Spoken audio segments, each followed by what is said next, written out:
Okay, so this is the Wireshark and the large enterprise. So what this session is kind of a drive-by or hit and run. So the first session that I did yesterday, and repeat session I think on Wednesday, was a deep dive into a single trace. This is kind of like what Jasper did just now, where we look at a bunch of traces, and I kind of highlight what to look for, why I thought it was interesting enough to present. So if you have any questions, by all means, just I'll repeat the questions since we're recording, and I'll try to answer as best I can. Okay, and just quick two side notes. I don't know if you can see this, but this is a Ouija board mouse pad. Might be the best mouse pad I've ever seen in my life. So I may have to take this with me, I'm not sure. So, and the other one here is when Cliff was talking, I was taking some notes, but, and I do this all the time, and I don't know why I never learn. I scribbled something here, and I have no idea what the hell I was talking about. It's a note to myself. It says Cliff Mobile Satisfaction. And this morning it meant something to me because I wanted to talk about it, so I jotted it down here, but I'm not sure what that is. If it hits me, I'll bring that up.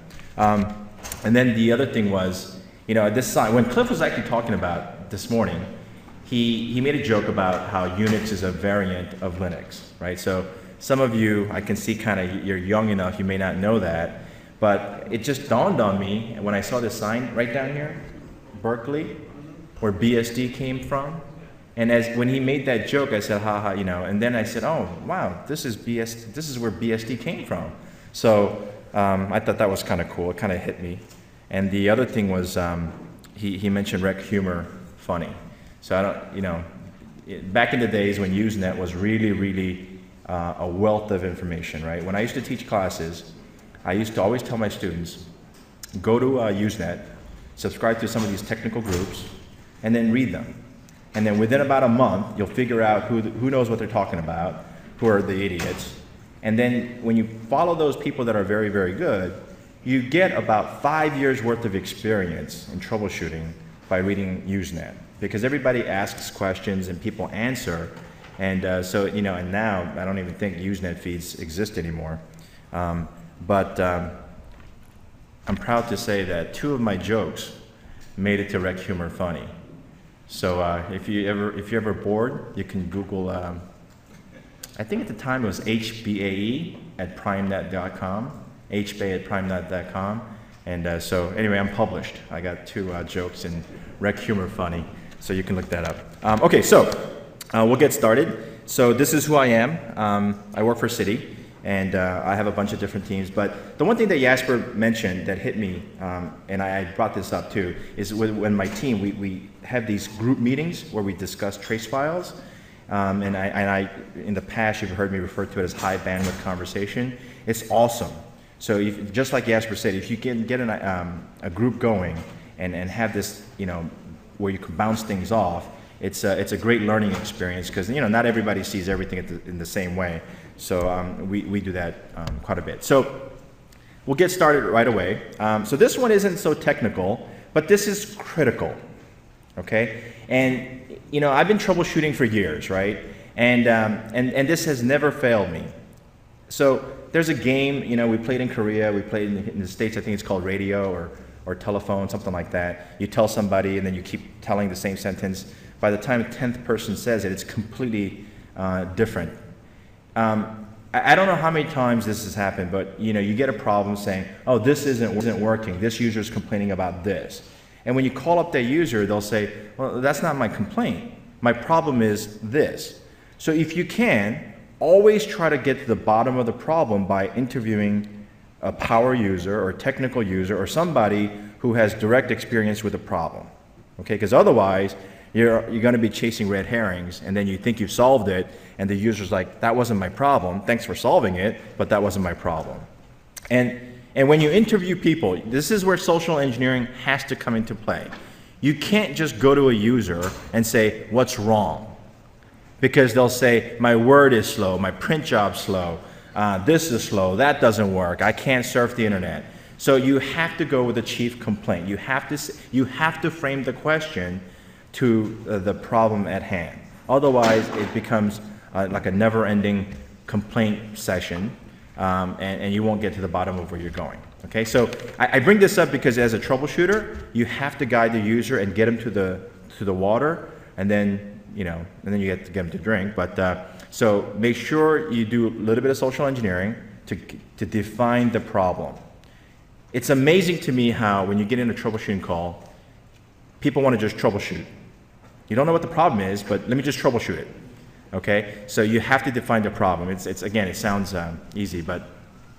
And then the second bullet there, it says be liberal about what you capture and then be strict in what you analyze. I'll explain what that means in the next trace file, and then I'll contradict myself, right? And you'll see why. And then I was kind of chuckling to myself when I saw Jasper's chart. It said pre-flight.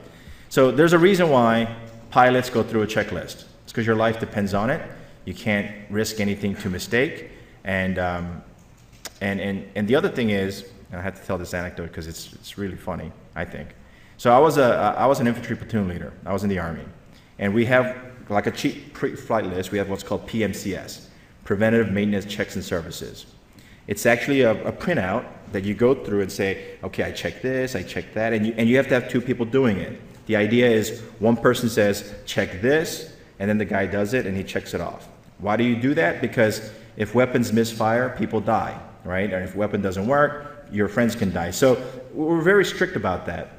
And I showed up one day, and one of my privates, he was checking the machine gun, and he didn't have the checklist with him.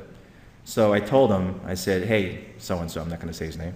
I said, why are you not using the checklist? And he said, hey, sir, I've been doing this for 2 or 3 years. I know every step. I said, okay, give me step number 7. And he said, oh, I don't know. I said, well, then how do you know you didn't miss it?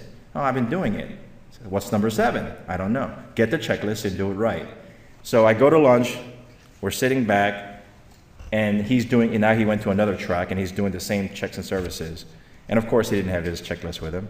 My platoon sergeant walks up and says, I almost said his name, so-and-so, why don't you have a checklist? And he goes, hey, Sarge, I know how to do it.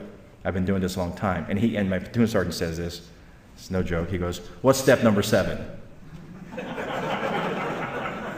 So during lunch, he looked it up, and he said, that's the headspace timing, Sergeant.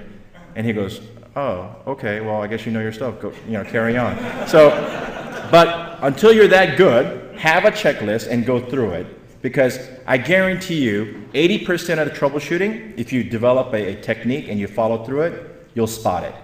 And you can quickly turf that off to somebody else to follow up, or you can say, this is more interesting, let me go look at it more in depth, okay? All right, so the first one here is, again, a user says, hey, this application is slow. It's an in-house application.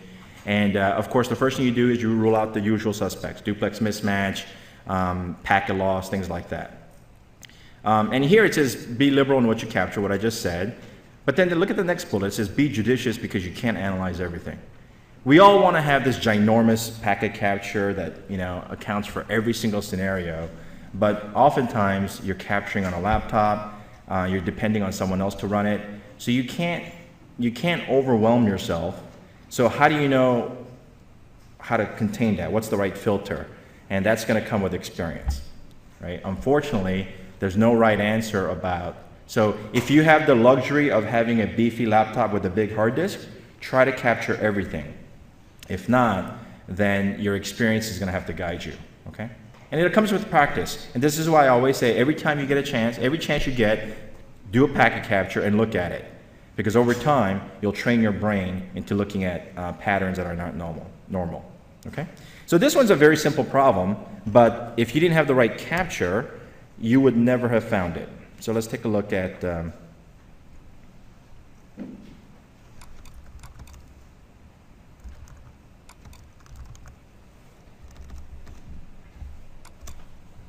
okay, what am I? Yeah, here we go. So this is Uniondale.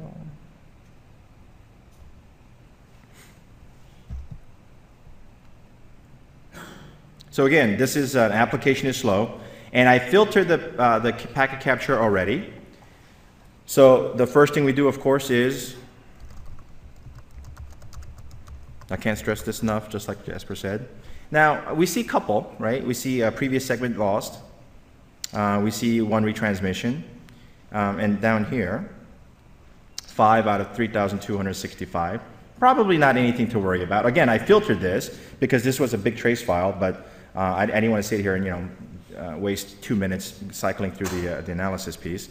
So probably not something I'm worried about. So let's assume for now that the usual suspects, duplex mismatch, et cetera, have been ruled out.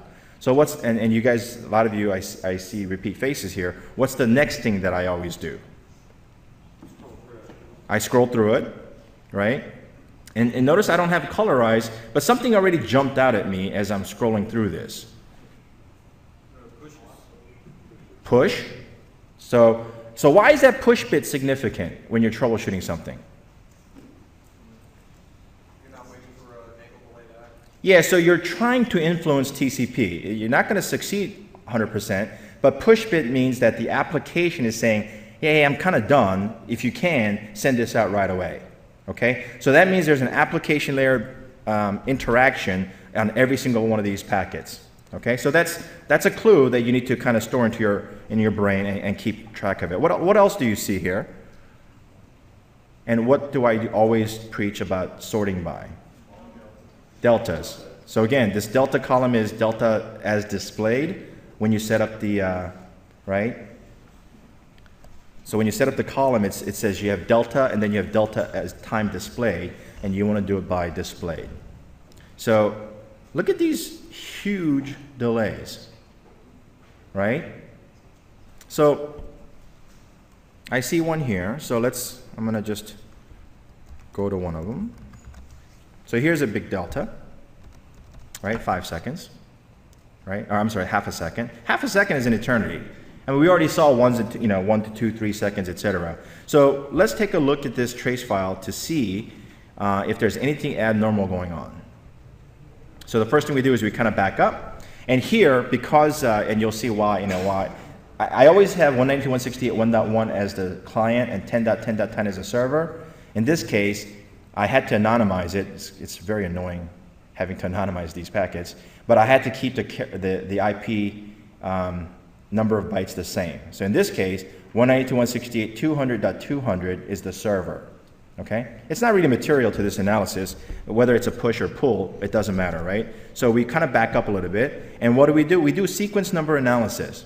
So those of you that are somewhat new, this is an advanced session, but sequence number is nothing more than how many bytes I've sent out and what I'm going to send you next. That's all that sequence number is. I've sent you this many number of bytes, and then when I send you this much more, I'm going to start my conversation with this as my next sequence number. Makes perfect sense. This, by the way, is what the acknowledgement number should be from the other side. Okay? So some people apply this as a column. I've trained my brain to use this before apply as a column was available, so I have to do it in here. So if I put this over here in the column, I'll probably throw myself in a loop and I won't be able to troubleshoot. So if we look at this, it says next sequence number is 5753. Next packet, does it start with 5753? Yep, it does. Next packet number, 7213. I go to the next one, starts with 7213. So far, so good. And then I say, what's the ACK? So if everything is perfect, what should the ACK be for this guy in packet number 2214? 73. It should end with 673. Okay, so let's check. What's the ACK number? Okay, is that a problem? No, it just means it's acting further up. Yeah, it means that I could have a higher round trip, and these packets are coming in flight. So right now, it's not a problem in and of itself. It just means I'm catching up. Okay, so let's go down, and what you'll see is that as you go through these, all the sequence numbers match up. Okay, and so let's go back to the delta again. Just pick a random one. Now here's a 1.8 second delay. And there's a little bit of clue right here. There's a who has 10.27. So there's a regular ARP there. Okay? And when you go through this, and when you get the trace file, it's on the box.com, you'll see that the sequence numbers all match up. There's no packet loss, right? The server says, this is the acknowledgement number I'm going to send you, and they all match up. But there's a delay in the acknowledgement. So who's at fault? Given this trace file, what would you tell? What would you say? That whoever's slow in ACKing is the problem. From a TCP perspective, no packets are lost. The only thing we see as you go through this trace file is that the ACK numbers come, but there's a delay of 1.8 seconds, maybe 2 seconds up here, before the ACK comes out.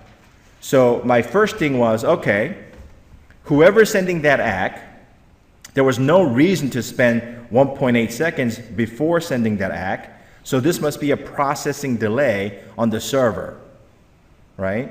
But something's not quite right there either, because who's responsible for sending ACKs? The NIC.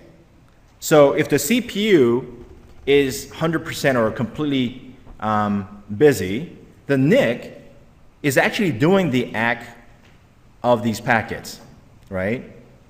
So the other clue that you can look at is, well, maybe my window size is going down and the application can't keep up. Turns out the window size is okay too. So there's nothing abnormal here other than there's this delay for no apparent reason. Okay? So I said, go ahead and give me another capture, but make the net a little bigger. Right? Because this was a TCP level conversation. I said something else is going on. Because why do I know that? Because I've ruled out all the usual suspects. The TCP window size seems to be okay. The ACK, right? It's a naked ACK, meaning that the network card is responsible for it. So the network card can't be so busy, and I checked, I went to the server port, looked at the utilization, no utilization whatsoever. So I know the server's not very busy. So something else is going on. So since this is the first trace file, I teed up a cookie here. It's easy. So let's sort by the delta again. Just pick any one.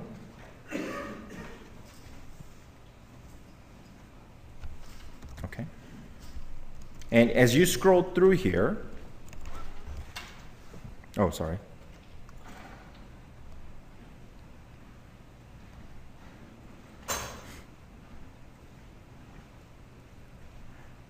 Any one of these delays. What do you see just above it? Who has ARP? And who is he ARPing for? Of course, this has no context for you guys, so you don't know, but I munged it, and that's my router's gateway address. Okay? But this gateway doesn't exist. So what's happening? Why is this PC and a bunch of other PCs, and you'll see that by looking at this, why is everybody, and there's a bunch of others looking for other stations as well, but if we come up here, look how many, who has the .2, .2, .2, .2, .2, etc. Okay?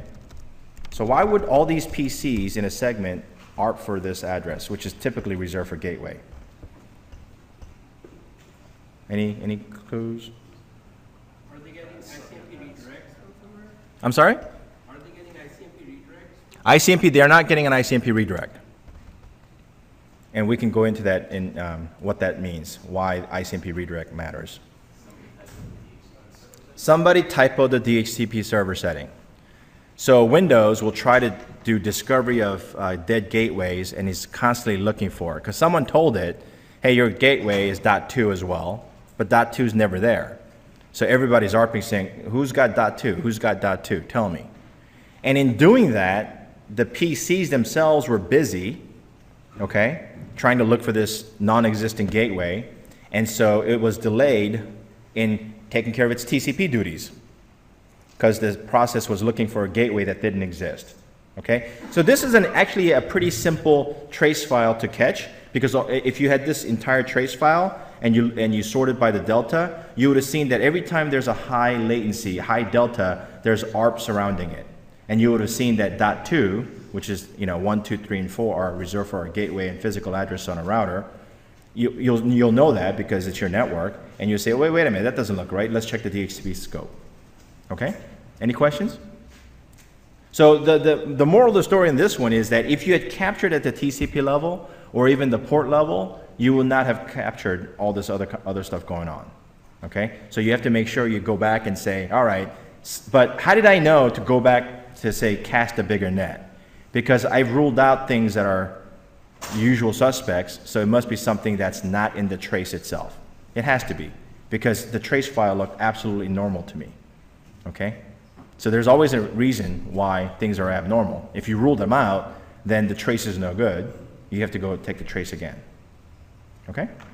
And this goes back to my earlier comment about if you really know what you're doing, you can spot mistakes in the textbook.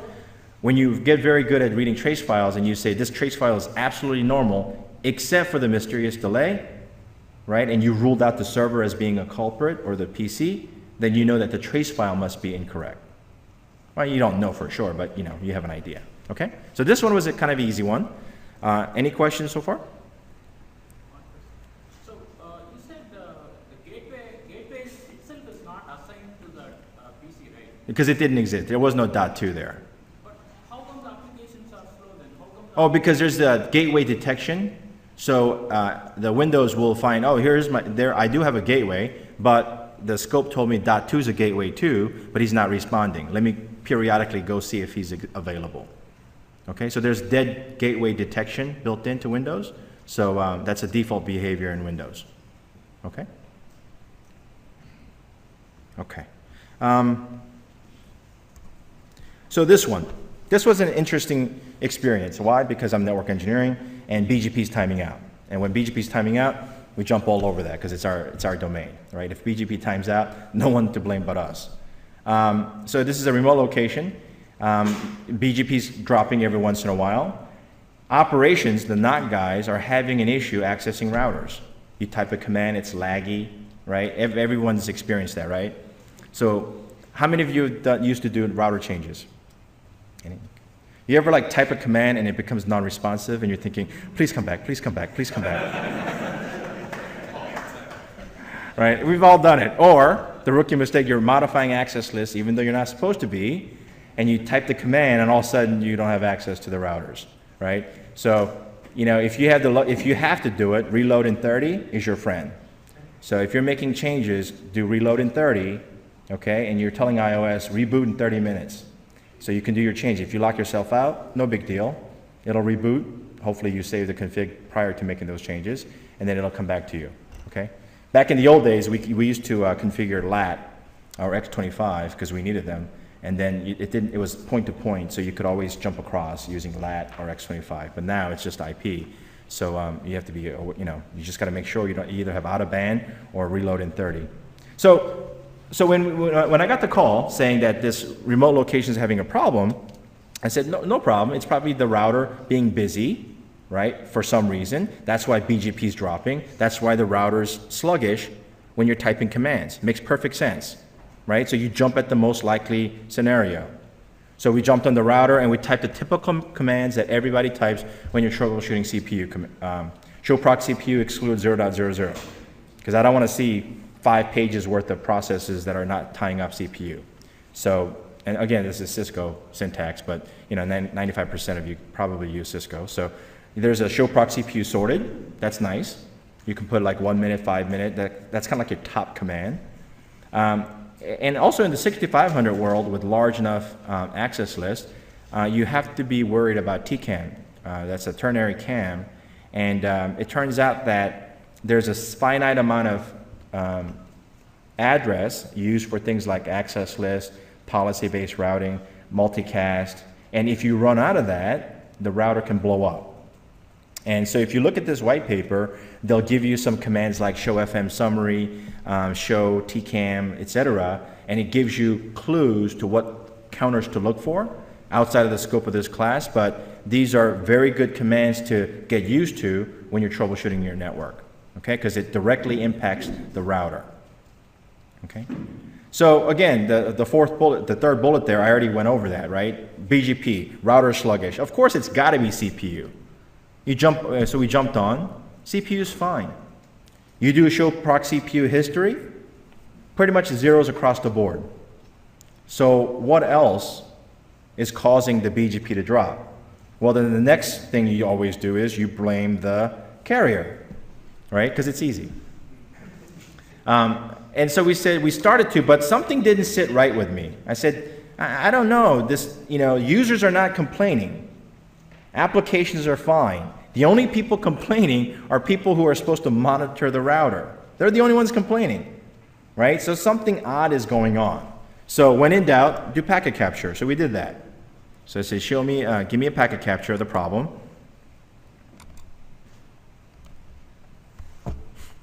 So again, this is so we kind of scroll through. Now, Telnet is kind of like Citrix ICA troubleshooting. You can't really depend on the timing too much. Why? Because if I'm just sitting on the keyboard not doing anything and there's no heartbeat, maybe there is a 30-second delay. And that's because I'm looking at the show counter. Okay? So, but you know, every once in a while you want to make sure you just sort by delta and then rule out. So there's a couple of retransmissions. That's interesting. That's good to know. Okay? Again, rule them out. And this is kind of like the part in school where the professor goes up there and does all the whiteboard on the formulas, etc. And then you're following along. You're like, yeah, this makes perfect sense. Perfect sense. I got this. I got this. You go home, do your first homework problem. You're like, what the hell am I supposed to do again? Right? So these sessions are meant to be where I'm going to guide you to the problem quickly. But like you know, Jasper mentioned, this one took about, I would say about 30 to 40 minutes of looking before I said, oh, wait a minute, let me check this, right? And I kind of kicked myself because I should have checked it sooner, right?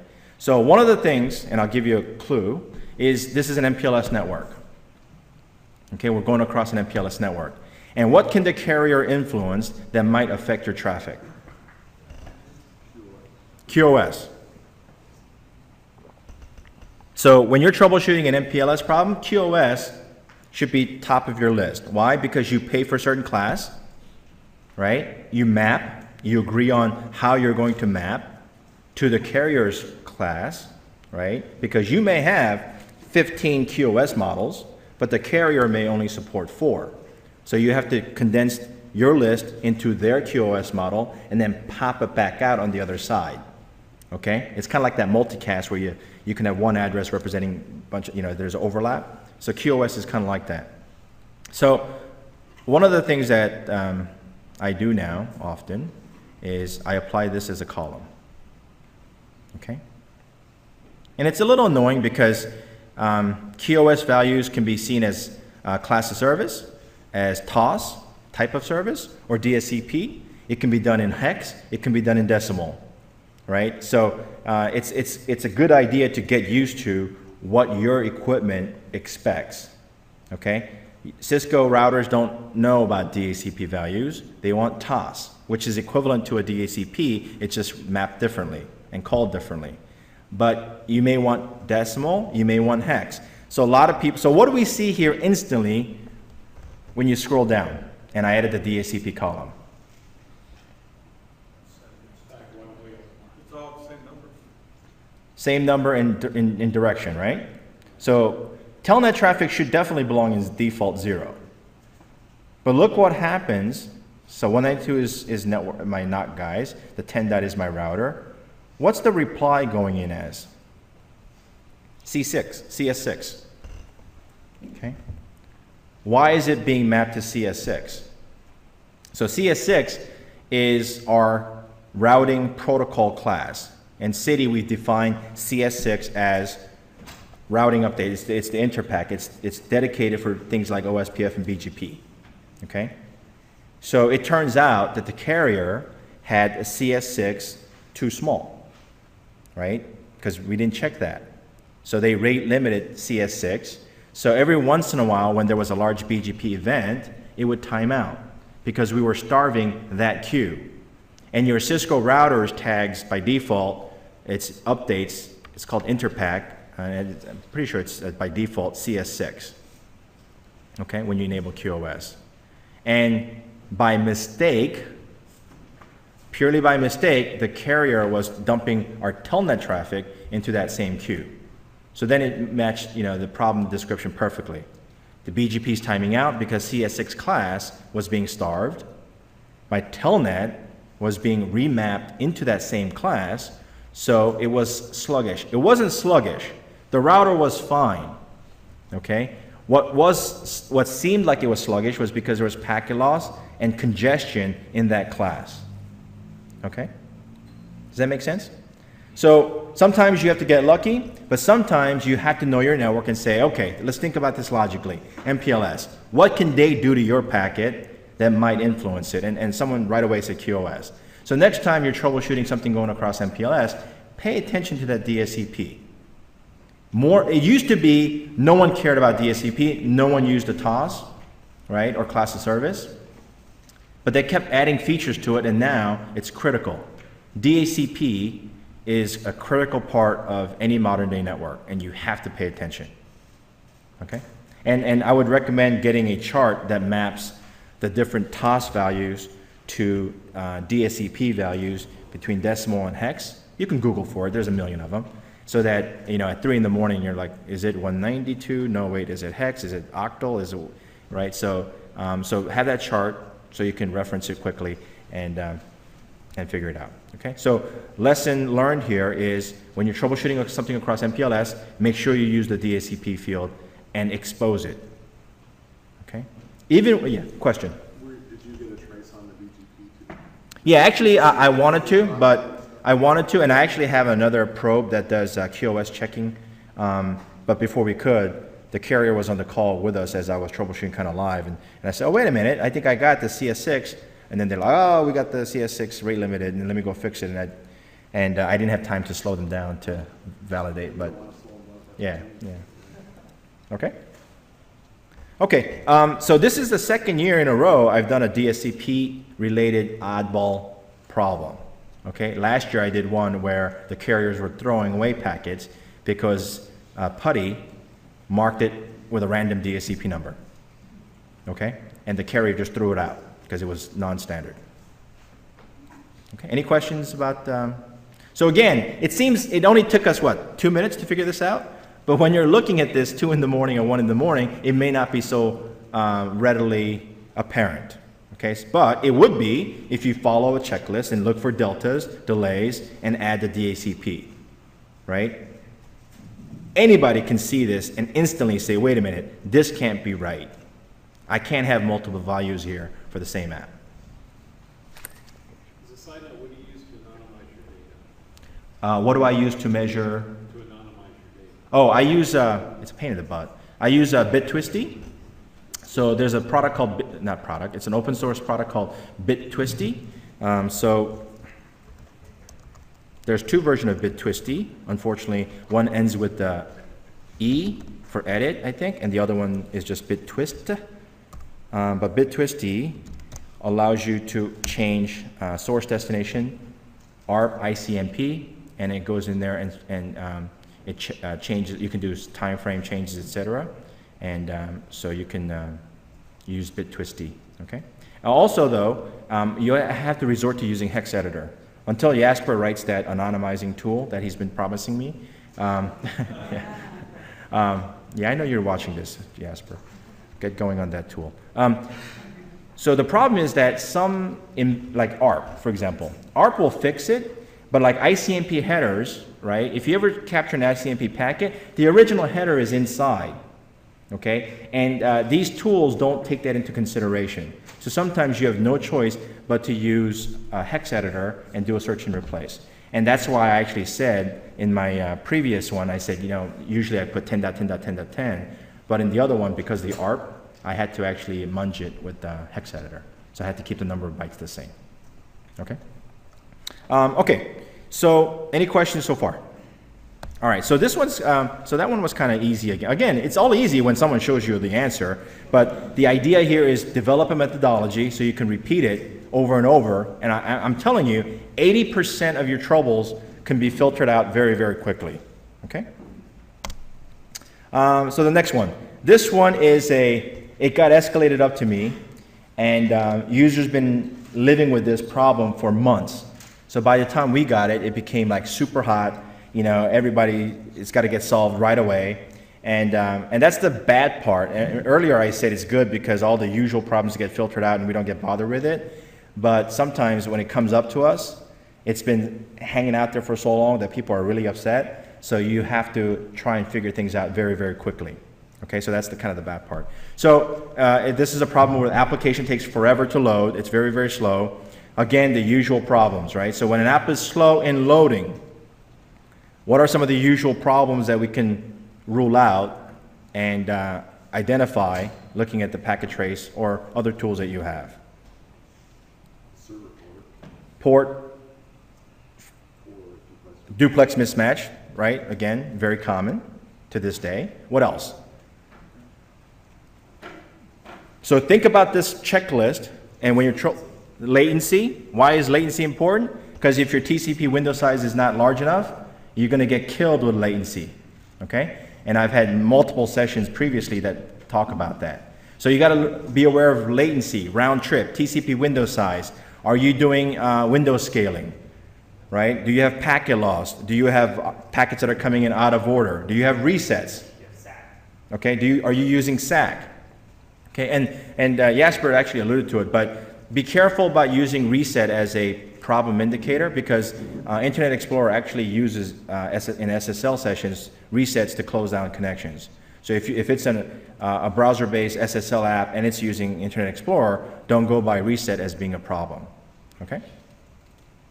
All right, so we got the usual problems, we ruled them out. It's actually kind of efficient, it's draconian, but it's efficient tearing down the connection. So what can we fix? Well, things that we have control over, like TCP window size, we can tell the server or the admin guys or the application people, increase your window size. That's easy, right? What can't we fix quickly? Number of turns. Yeah, I'm sorry, who said that? Back. There we go. So number of turns. So opnet user? What's that? Are you an opnet user? No? Okay. So the number of turns refers to application level chattiness. You can typically find these by looking at the push bit, or easy way to do it is look for conversation, right, where the client sends something and the server responds with a bunch of stuff, followed by client asking for something, followed by the server sending you a bunch of stuff. Those are most likely application level round trips. Very different than physical round trip. Okay, so that's what we call application turns. How many turns does an FTP transfer have? And you're transferring a gigabyte file. One. All you do is, once you log in, right? Once you log in, you just type get file enter, and then nothing but TCP level transfer. When you're doing a database update, what happens? Many turns. Right. So, and here's a tip for you. When there's a database issue, there's a couple of things that you should rule out immediately. Are the indexes being, statistics being updated? So there's a concept of database where it keeps track of where the row insertions, deletions are, and how effective the index is, okay? When that statistics get out of date, the database says, I'm not gonna bother looking at this shortcut because it hasn't been updated in a while. I'm going to do a table scan. And you know what a table scan is? You have a 100,000 table. It looks at row 1, row 2, row 3, row 4, row 5, row 6, row 7, until you find it. And if your data is in row 9,999, you just scan 9,998 rows before you got to yours. So table scans are very easy, and the DBAs can quickly spot them. So when there's a database issue, the common things to look for are table scans, tables that are locked. So someone locked a table so you can't update it, and you're just sitting out there, and you'll see that in a packet trace where you've sent the query and there's no answer. Okay? So you can ask the DBA, hey, was there a table lock at this point? Okay, so those are some of those. So application levels things are things we cannot fix quickly because they require recoding. Okay? So this goes back to kind of like the mean time to innocence conversation about who's really at fault. So everybody's starting to doze off on me here, so I'm going to make this kind of quick. So again, we're going to do what we normally do. We do TCP analysis flags, okay? And we're going to see that there isn't much going on. Some packet loss, I think, not much. We're going to sort by the delta. And this one I'm going to get rid of for now because I need the real estate. I'm going to sort by the delta, Okay? And anything here, let's see, sorry. Anything out of the ordinary? Yeah. Look at those deltas, 1.8, 2.4, 4.2, 7.9. That's not the network, right? Assuming there are no retransmissions, zero windows, etc. Well, even a zero window, that's a system level issue. So when you look at this, so my team, we got on and we started dissecting this, okay? And I'm going to kind of give you the shortcut to the answer here. When you look at, we do the typical TCP window analysis, all right? And so let's take a look at a particular packet here. So this is as good as delay as any, okay, 218 milliseconds. My round trip is 140, okay? So that's my round trip, 70 milliseconds one way, 70 milliseconds the other way. So when I look at this trace file, okay, and I do my TCP ACK analysis, so let's back up a little bit. So this is the server, sequence number 665 to 400, because he sent 735. The next packet should start with 400, which it does, goes to 401. The acknowledgement number says 401. Are we all caught up at this point in time?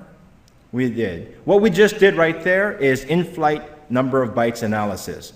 This is a key metric that you need to keep track of. How many bytes are out there on the wire that hasn't been acknowledged?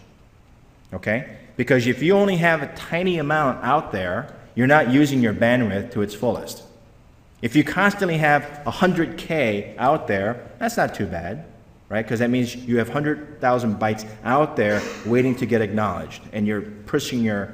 But if you only have 100 bytes out there, 1,000 bytes out there, you're not using your network to its fullest. So number of in-flight bytes is a very key metric to keep track of, okay? What else is kind of odd about this? So as experienced analysts, some things you can rule out pretty much immediately, right? And there are a couple of warning bells that should go off right away here. Small packets. What's the problem with small packets? I'm sorry? Yeah, could be an attack. So this is an in-house, so it's not a security-related event. What else? I'm sorry, anybody? Chatty, inefficient comes to mind. Okay? But what else, from a network standpoint, tiny packets should immediately flag a warning bell. Window size? Fragmentation, window size? Packets per second limit. What else? The most obvious one, come on. Nagel, thank you. So there's a Nagel delayed ACK, age-old problem, right? Nagel delayed ACK is I'm gonna try to maximize my sending behavior, so I'm not gonna send a tiny packet. I'm gonna sit here and wait till you fill up. This is just like a bus at a bus stop waiting for passengers to show up. If every bus took off after loading one passenger, you're gonna have a very inefficient bus system. But the bus shouldn't wait at that station forever to fill up the bus either. So after a predetermined number of milliseconds, the bus takes off, regardless of whether it has, well, it has to have one passenger, obviously, in TCP world, okay? So this is Nagel trying to say, hey, do you have anything for me before I go? I'm waiting. Okay, I'm out of here, okay? And Nagel in and of itself is fine, but the delayed ACK on the other side becomes an issue, okay? Because again, the delayed ACK says, I'm going to acknowledge every 2 packet. But Nagel is sending you 1 packet. So now you have a deadlock. The guy sent you 1 packet, you're waiting for the acknowledgement, he's waiting for the ACK to send the next one. He's not gonna send the ACK because he didn't see 2 packets, and you have a deadlock situation, okay? So I've explained it in the previous session, so I'm not gonna go too much into it, but when you have tiny packets, Nagel should immediately come to mind and say, do I have a deadlock situation here? And in this case, do I have a deadlock? Do I have a Nagel issue? How can I rule that out? It looks like the server is always sending a push which says... Okay. Okay, that's a hint, right? What else? Look at the delta between these two packets. What's the delta here between this packet and this packet leaving the station? Almost non-existent, right? Because the first 3 is the millisecond, the next is microsecond. So these 2 packets left the station, these 2 trains left the station immediately, one right after the other. If we were suffering from Nagel, would he be able to send 2 packets in a row, 2 small packets in a row with absolutely no delay? Answer is no. So are we going to go waste our time looking for Nagel delays? No, because clearly we're not subjected to Nagel here. Okay? So what other possibilities do we have? Okay? Well, we got this. So we know that I'm the client, I'm capturing at the client side, and this server spent 218 milliseconds responding back to me. So in a perfect world, when I sent this packet, 22 bytes, how long should he have taken to get back to me? Round trip, 140. But this is 218. So I can't account for the extra time, assuming no application level delay. Okay? So you can kind of say, well, you know what? The server is at fault because this is processing delay on the server. How do I know that? Because I sent a message here, 22 bytes, I'm the client, I sent you something, and the server responded back with something. It's not even really important what it is, okay? But there's time here that I cannot account for. It should have taken 140 milliseconds, plus a little bit of server processing time, not 218 seconds. So the server must be busy, right? So this is, and then we can put a sniffer on the server side to see if the server was doing something else. So from a previous session, how can you see if the server is really, really busy or not busy at all between the time that we sent this packet and the server responded back to us? IP ID. IP ID is the correct answer. So how does IP ID help us? It's not 100% reliable, but it's a gauge that you can use to build your case. So let's take a look. I'm going to back up a couple packets, close TCP. And IP ID is like the redheaded stepchild of protocol analysis. It's ignored, but it's important. Okay. So, but it's also not illegal to mark every IP packet with the same ID. IP ID only comes into play when fragmentation is in play. Okay, that's the only time you need an IP ID. So don't rely on it. And fragmentation is bad. I mean, I can do a whole session on why fragmentation is evil or can lead to bad behavior. But so here we see that IP ID is 47.162, and just so luck would have it, the IP ID is common to all TCP ports or applications running on it. So think of it as kind of a funnel. You got a large number of TCP sockets that are open, all using the same IP tunnel, right? So it looks just like a funnel. So it's a gauge of how busy the server is, either processing other things besides your application. Okay, so let's take a look at the IP ID here. 47.162, 47.163, clearly not very busy. What about this guy? 47.164. Was this server servicing anybody besides me at this point in time? Absolutely not. So I already know there was no backup going on. Okay? So looking at the IP ID, I know for a fact the server's not busy, he's not talking to other clients, and the delay is 100% on the application. Okay? So we had the app developers on, and there was something else here that we noticed, that my team noticed when we were troubleshooting this. And it goes back to pattern recognition. Okay? So there's a delay, right? Let's go find another delay. Here's one. Okay? There's another delay. And that was enough for one of us on the team to say, oh, wait a minute, Hansang, take a look at that. Don't you find that odd? And all of us went, yeah, it is odd. And that's that high bandwidth conversation I was talking about. He didn't even have to point it out. He just said, stop and look, and we all of us kind of triggered on it and said, yeah, it is weird. So what's weird about that? If you noticed, this packet had 22 bytes of data. Where is it? Sorry, yeah. 22 bytes of data. Okay, so I'm going to do, well, and then let's go look at the next delay. 22 bytes of data. So this is another proof that the client is sending the same type of a request to the server. So I already know there's an application level turn involved here, and now the client could be a suspect too, right? There's another thing here that we noticed, and we noticed this by scrolling through it. Believe it or not, it seems kind of hard to believe, but again, when you do this enough, you'll spot these things. And I'm going to show it to you. I'm going to tee it up so it's easy. What was it, 22 bytes, I think? So now I said, okay, show me everything from source 192.168.1 that has a TCP length of 22. Not the frame length, the TCP data length of 22.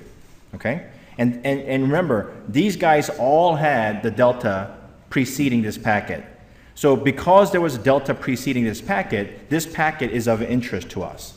Okay? As I scroll through this, what do you expect to change down here? What do you think is going to change? Things like sequence numbers. What else? Any kind of metadata, right? When it was captured, source destination, even the MAC address can change, right? Source and destination, because it's not little known fact, but when you're doing analysis, don't get tripped up on the fact that when you talk to Cisco routers, you talk to the HSRP MAC address, but when you come back, it's burned in address that it uses. So, you know, oftentimes junior analysts will say, oh, I found a problem. We got a problem here. The MAC addresses are changing on the fly. No, it's not. The destination and source can be different. Nothing wrong with that, okay? So I'm going to scroll through. So in your brain, you've already should be tuned to the fact that all of this up here is expected to change. Remember, reset, flags, something can change here, right? All of this, so in other words, 0 through 42 hex can change, okay? So program your brain to ignore those columns, all right? And I'm going to go through this and see if anybody spots something changing. I'm sorry? Your data is not changing. It is not changing? Your data portion, your 22 bytes. Really? So this is when I say, thank you for playing. Take a look. And I don't even need to slow down, just look. What's changing? Right, but I said ignore that. The last byte. Who said that? There you go. If I had a candy, I'd give you a candy. I don't. What is that? Look at that. It's some kind of a counter, right? So when we were, I don't even know what this protocol is. I don't even need to know. I know from based on experience, this is very typical of an application saying, give me the next row. Give me the next row. Give me the next row. Because it's incrementing by 1. Every once in a while it increments by 2, right? So I called up the guy and I said, hey, is yours like a database kind of a lookup application? He goes, yeah. I said, how many tables and rows do you have? I don't know, hundreds of thousands or whatever. So I said, huh, interesting, because is there any way you can see if users are querying this one at a time? And it said, I don't know. There's no way to tell. I said, well, I can, right? But no, well, I didn't mean that facetiously. How can I prove that? How do I know for a fact? I think this is a row counter, right? Saying, give me row number EE, EF, F0, F1, F2, F3. I'm pointing to the screen like you can see it. This row here, right? So it's indication that this is a counter. In a database application, it's very likely the row number that it wants. But how do I prove that? How do I empirically prove that? Can you open up the data field? Open up the data field. Look at Okay, but it's encrypted. Yep. What else can I do?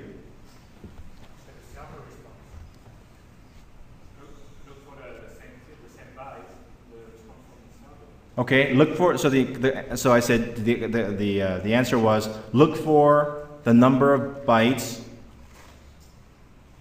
that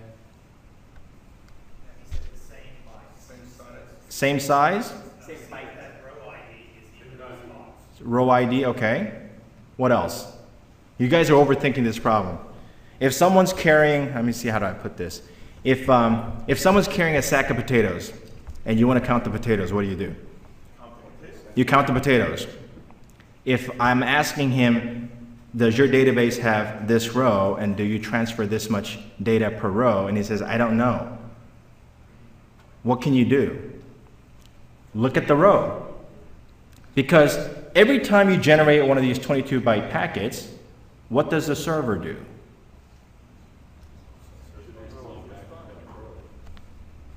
Yeah. The server responds back with a number of characters, right? So we went into that application, we said, all right, give me some row counts and how many bytes you have. And you can quickly see that they match up.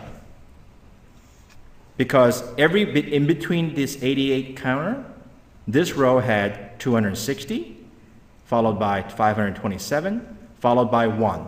And let's see if that repeats itself. Here's 88. 400, so 352, 757, 6, 757, 1. What do you think comes next? What comes next?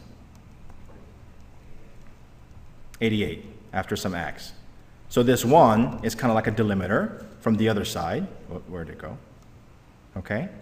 And then we do 88. So we have kind of an end of row marker. That's another clue. And then we have the next row, and that's another clue. So this application used to take, and I kid you not, 15 minutes to load. And they've been complaining and complaining, and finally somebody hit the roof and said, I can't do this anymore, right? I mean, they were all used to, let's fire it up, go for a coffee break. That's what they were doing. They were literally going for a coffee break. Lotus Notes? I'm sorry? Is it Lotus Notes? No, it's not Lotus Notes, actually. It's not. So when we showed this, the developer said, oh man, I said, is there any way in your app you can prefetch this, right? And another tip in troubleshooting databases, especially Oracle, or even SQL, Sybase, they all have a default row counter that they use for select queries. Oracle defaults to 10 rows at a time, unless you tell it otherwise.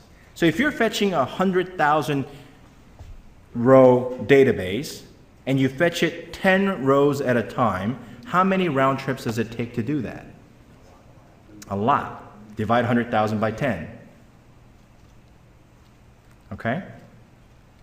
And the problem is, when you're in the same data center and the latency is in microseconds, even that adds up, right? You fetch a million row database and you add 100 microseconds per row, it still adds up, right? It's that old government joke, right? A billion here and a billion here, pretty soon you end up with real money, right? So even a microsecond latency, but if you go do that over the wide area network, you're killing yourself. Okay? Because the rule of wide area network, when you transfer over a wide area network, right? So this is another nugget or pearl if you want. How much can you transfer per round trip in the world of TCP? Answer what? Window size. It doesn't matter what you do, how you write the app. You can transfer 1 window size per round trip, never more. Okay? So that's why window size has such a huge impact on file transfer as the latency gets bigger and bigger and bigger. Because if that latency is low, who cares if your window size is small? You're coming right back, right? So this is like a bus that goes around 1 block. Okay? Even if it does 1 or 2 passengers at a time, the block isn't that big. You can just make circles and move people quite fast. But if you now have to go across town, right? You got to go across, a busy street, etc. then now every time you have to go and come back, you wasted all that time. Okay? So remember that when you're doing analysis, you cannot transfer more than a window size per round trip. Okay? On top of that, you've just now, so you shot yourself in the foot by having a small window size. Now you're going to shoot your other foot off because you're only fetching 10 rows per round trip. Okay? So so different tools, Oracle has like a TNS Aura files that you can say, hey, I want to do by default 100,000 rows. So when you make one select query, it'll go to 100,000 and shoot it to you, and it becomes now like an FTP issue, right? You can get 100,000 rows per select query. Instead of 10, give me the next 10. Here's your 10. Give me the next 10. Here's your 10. Give me the next 10. Which is what this guy was doing. This application was doing. Okay? When we fixed this app, the guy was all over it. He was like, I'm in the middle of releasing a new update. Let me fix this. The load time went down to less than a minute because we have ample bandwidth. Bandwidth was never the problem. Okay? So these users, I mean, they were happier than, maybe some weren't that happy because they like coffee, I don't know. But, so anyway, you know what? I just realized what this thing was. So Cliff had mentioned, I gotta see, it's my OCD, I gotta close the loop on this. So when Cliff said, you know, he didn't like the word cloud, and you should be proud because everybody here, a lot of network engineering guys here had something to do with the infrastructure build out. There, a lot of times in network engineering, we build things, we draw, you know, we do the plumbing, but no one really says anything until it breaks. No one ever says, hey, thanks for that build, you know, 10 gig uplink, thanks for that, this, that, and the other. My team is in a unique position because we help developers like this. And so the guy was very appreciative and said, thank you very much for, you know, finding this out.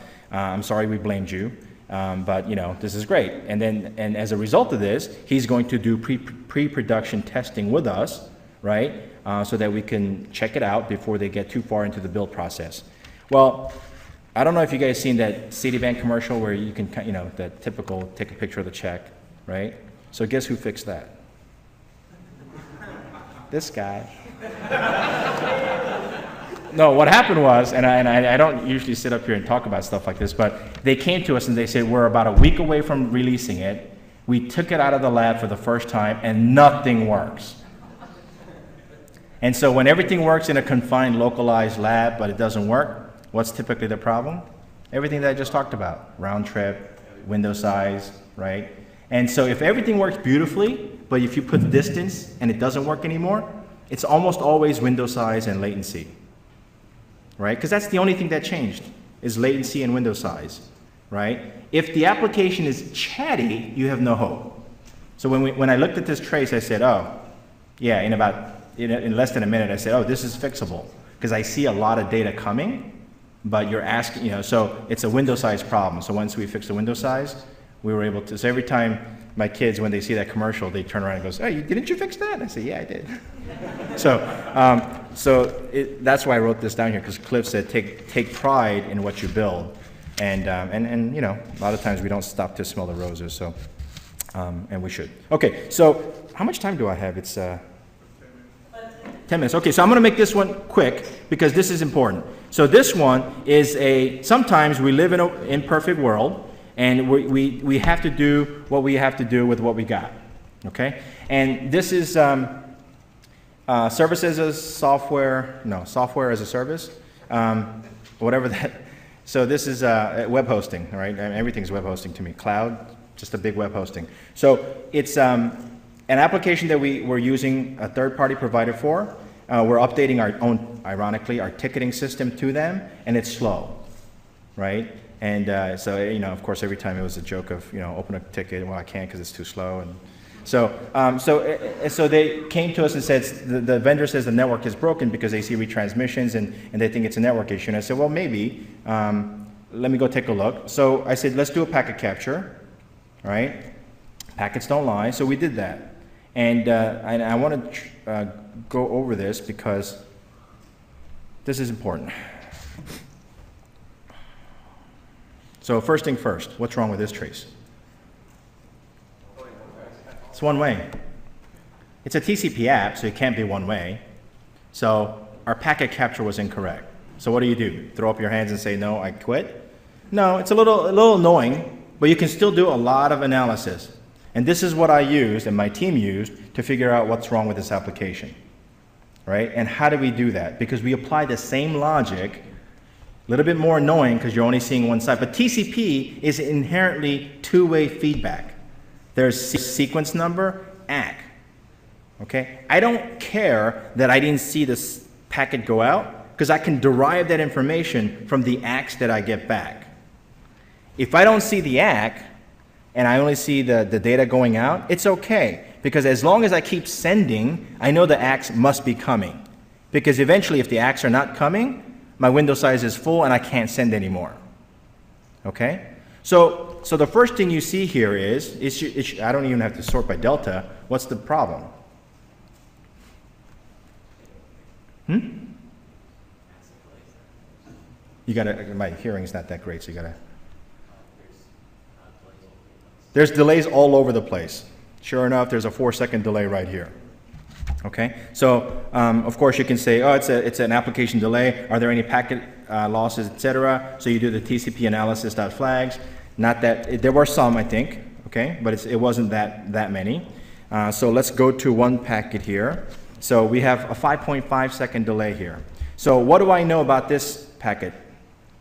And as we were doing sequence number analysis, a little annoying because you're not getting the feedback, but we do know, right, that there's a packet here going out. His sequence number is 6030, next expected 6083, 6083 goes to 7451. You go the next one, 7451, 8106, no problem, and then 8104 to 8278. So far, so good. So far, so good, right? So where is this delay coming from? 192 is me, by the way. 192 is us sending to the server, the vendor, which is 10 dot. Okay? But there's a delay here. Okay? So then we looked at the next delay and we did the sequence number analysis. And something jumped out at us because if you don't have two-way packet analysis, two-way packet capture, how do you know how much the other guy sent to me?